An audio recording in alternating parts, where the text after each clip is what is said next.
And listen to Eisenhower. Listen to what he writes to a friend the day before he acts decisively. Listen to how calm the man at the center of the storm is. The federal government has ample resources with which to cope with this kind of thing.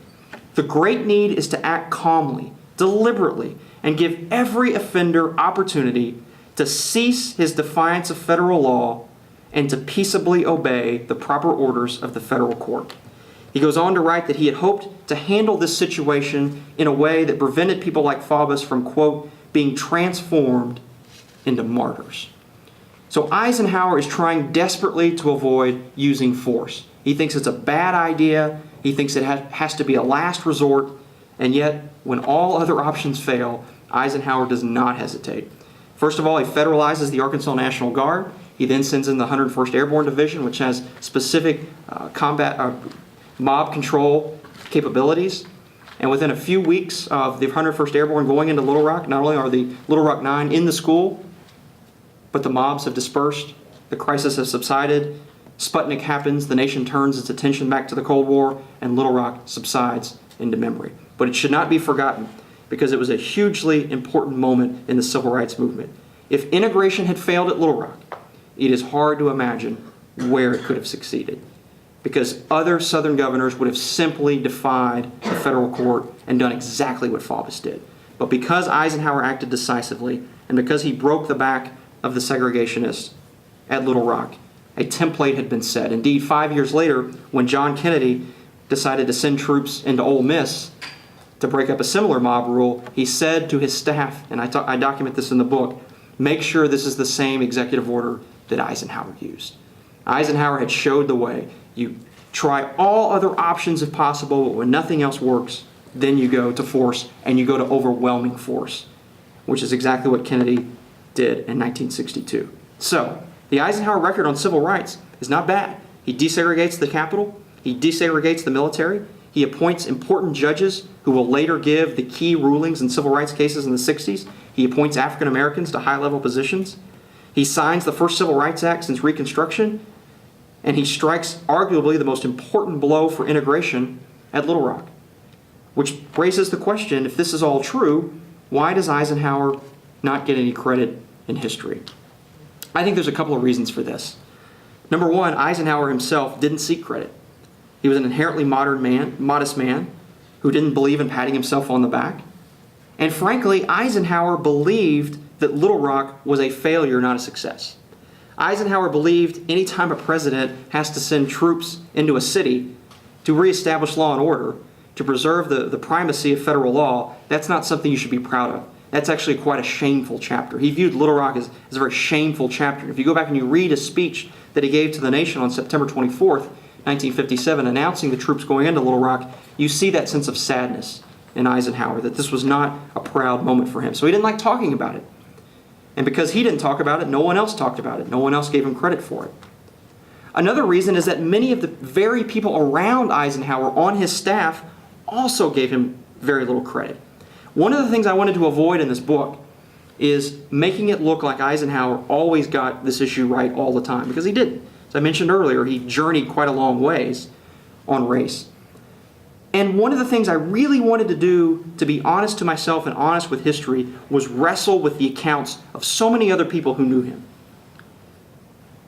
Let me just list off some of these names for you. Ann Whitman, Stephen Benedict, Art Larson, Jim Haggerty, Sweet Hazlett, C.D. Jackson, Fred Morrow, Max Rabb, Bill Scranton, Herbert Brownell. These are just 8, 9, 10 people who were around Eisenhower as president and talked to him quite a bit. What do they all have in common? They all basically say that civil rights was not his strongest issue. They all basically say that this was a problem that he tried to manage rather than something where he showed real leadership.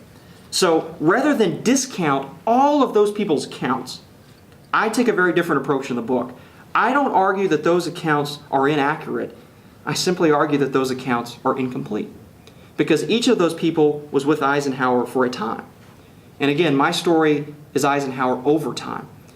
And the Eisenhower of 1953 with Ann Whitman is very different than the Eisenhower in 1964 when he's complaining to Barry Goldwater about his opposition to the 1964 Civil Rights Act, which Eisenhower was furious that Goldwater opposed.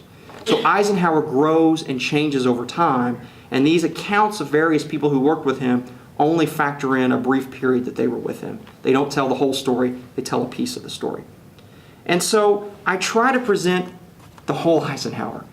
It is by no means an entirely positive portrait. It is by no means a perfect portrait. But I think it's an important portrait because it shows, as I said, a great American wrestling with arguably the greatest American dilemma of all time. And history shows that a good person with an honest mind and an open heart can get in the middle of an issue, can study it, can learn, and can grow. And if I were to tell you what the real lessons of this book are, I would tell you that the lesson is Eisenhower changed. Eisenhower grew.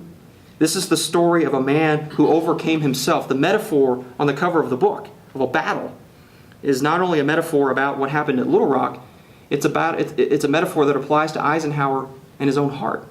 The battle was within himself, to overcome his own background, his own prejudice, his own doubts. And yet he does that. He's a reluctant hero, but a hero nonetheless, because he overcomes his own doubts and he does the right thing. He finds his way home. He rights the wrongs of his life.